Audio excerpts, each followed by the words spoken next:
10 জন সন্তান, অথচ শেষ বয়সে দুবেলা খাবার জোটে না। এটি কোনো সিনেমার গল্প নয়, বাংলাদেশেরই একটি বাস্তব ঘটনা। সিরাজগঞ্জের এই ঘটনাটি হাজারো মানুষকে কাঁদিয়েছে। এরা 90 বছরের আসাব আলী এবং 80 বছরের সালেকা বেগম। 5 ছেলে 5 মেয়ে, মোট 10 জন সন্তান তাদের।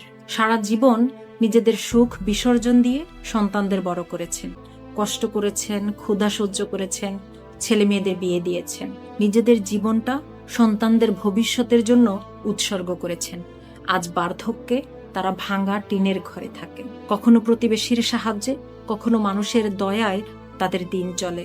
সবচেয়ে আশ্চর্যের বিষয় হলো, সাক্ষাৎকারে তারা নিজেদের সন্তানদের বিরুদ্ধে একটি অভিযোগও করেননি। একবার ভাবুন, মা বাবার ভালোবাসা কতটা নিঃস্বার্থ হলে তারা এতটা কষ্টে থেকেও নিজেদের সন্তানদের জন্য শুধুই দোয়া করেন। এটাই হয়তো পৃথিবীর একমাত্র ভালোবাসা, যেখানে প্রতিদানের হিসেব হয় না। আমরাও প্রায় ভাবি মা বাবার জন্য অনেক কিছু করব, কিন্তু সেই অনেক দিন হয়তো আর কখনোই আসে না। মা বাবার সবচেয়ে বড় চাওয়া টাকা নয়, সন্তানের একটু সময়।